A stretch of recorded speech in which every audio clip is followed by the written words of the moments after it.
In the new Republican-controlled House, key committee assignments are being given to the most far-right Republicans who've spread election lies, at least tacitly endorsed violence, and who have actively undermined our democracy. Congresswoman Marjorie Taylor Greene and Congressman Paul Gosar, both of whom had previous committee assignments stripped over extremist or violent remarks, are being put back into committees with real power. Greene will be seated on the Homeland Security Committee, and she and Gosar both will be on the House Oversight Committee, which Republicans are already promising will focus on investigating President Biden. Joining me now, Brendan Buck, someone who served under two Republican House speakers in Paul Ryan and John Boehner. He's also an MSNBC political analyst. And Lucy Caldwell, former campaign manager for Joe Walsh's 2020 presidential campaign and a political strategist. Thank you both very much for coming to the Sunday Show. Brendan, what does it say about Speaker McCarthy's leadership that he has given committee assignments to the likes of Marjorie Taylor Greene and Paul Gosar and let's not forget Lauren Boebert, to name a few? Is there any way McCarthy can control them now that he's rewarded them? Well, this is clearly the price of getting the speakership in the first place. And I don't think anybody should be surprised. Like, he's made an alliance with Marjorie Taylor Greene over the last year just to get the speaker's gavel. And that's clearly what this was all about. I will say something that I think is maybe a little controversial. I don't think the House Oversight Committee is actually all that important. For years, Republicans have treated the Oversight Committee as a dumping ground for our less serious members. Members didn't want to be on oversight. They wanted to be on things like energy and commerce and ways and means that have real legislative power. The Oversight Committee has no real legislative authority. But as the Republican Party has evolved and become much more about entertainment and outrage, now people want to be on oversight. And so that committee is actually stacked with people who are not that dissimilar from Marjorie Taylor Greene. So, I would hope that oversight would be something, it's one of the most important obligations of the Congress. We've just never taken it very seriously in the House. And now you have a bunch of members like that who I'm sure are going to be creating a bit of a circus over there. Okay, I've got to follow up because, fine, maybe it's the less serious committee. But does the Oversight Committee have subpoena power? Yes, the chairman of the committee has, and James Comer, of course, will have a lot of pressure to act responsibly. And this is the big political problem for Republicans. You're going to have a lot of those members who are going to be demanding things from their committee chair that are just not important to the average American. They're going to be wanting to talk about Hunter Biden when most people don't care about that. And so he's going to have to balance that, doing real legitimate oversight. And oversight can be legitimate. If you want to look at how is the administration's energy policy affected gas prices, that's great. Let's talk about that. Talking about Hunter Biden, it's a whole different story, and that's the kind of pressure he's going to be facing. So, Lucy, it's not just Marjorie Taylor Greene or Paul Gosar. There were plenty of Republicans who made McCarthy's life a living hell trying to get the speaker's gavel, who also got committee assignments. What should we take away from that? Is it just that he just not only sold his soul, but just handed out committee assignments just to get the votes?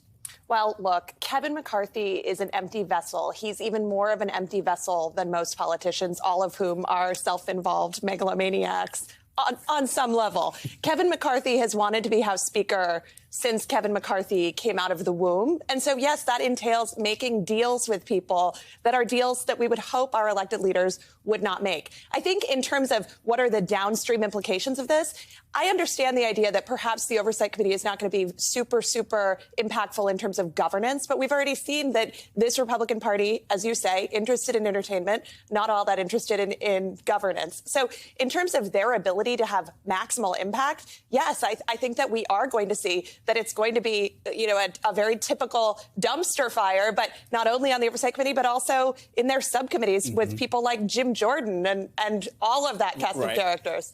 The last saga we went through the last few weeks should make clear there was no Republican speaker who was not going to be able to put people like Marjorie Taylor Greene on committees. Well, that is true. That is the reality of the current House of Representatives. And Kevin McCarthy, I think, is probably the most responsible person you could ask for who could get elected Speaker of the House right now. Wow. Brendan, one name that hasn't come up yet, George Santos, whose bio and life accomplishments are literally unbelievable. He got two committee assignments. If the GOP were functioning properly, if, say, Speaker Ryan still had the gavel or Speaker Boehner had the gavel, what would happen to George Santos? Well, I don't know if this has happened yet, but it's one of the first things that would happen is he'd come in for a little private conversation with the speaker and get a little understanding of what's going on here, not just for learning what happened, but making sure that George Santos understands the road ahead for him. The road ahead for him is not very pretty. He's going to have an ethics investigation. He already has a federal investigation. Usually members in this... And an international investigation. Usually members in this situation come to the right conclusion for themselves. That this is not a good idea for me. I should get going. The problem here is you have one of the most shameless human beings we've ever seen who's not going to come to the right conclusion. Which one are we talking about? George Santos. George Santos. Right? Okay, just being clear. Thank you.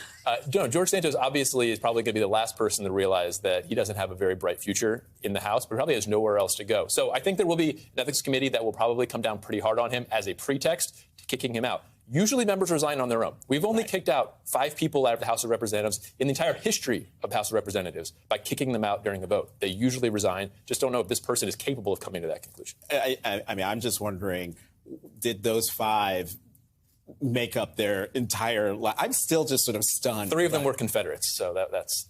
All right. Okay, Lucy, you're a strategist. So how would you advise Democrats to engage with this Republican majority? I think that it's as important as how to engage with these Republicans is whom are you tapping to engage with them? So I think that actually this kerfuffle over classified documents has been a good preview and a good road test, so to speak, of how to do this. You'll see that the Biden White House, by and large, is not engaging about those classified documents. I think that that's the key. The key is to tap Democratic surrogates, rather, who are not such institutional Democrats that they themselves are going to get pulled into a kind of back and forth before a House committee.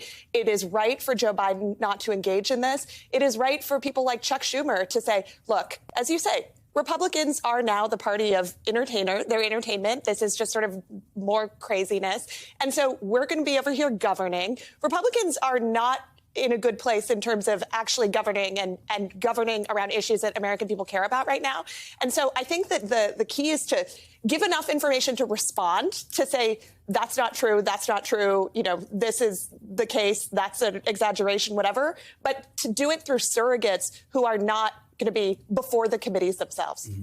Brendan, let me get you on one thing before we go, especially considering, were you working for Speaker Boehner in 2011 during the last debt ceiling crisis? So now here we are, 12 years later. How concerned are you that Speaker McCarthy will not be as successful as Speaker Boehner was in navigating his conference to get them to the place where they need to be, which is to lift the debt ceiling? I'm deeply concerned. I was deeply involved in the 2011 debt limit. We came out very quickly and sort of set a framework for how this was going to be done, but we were really committed that we were going to do it. It was just a matter of how.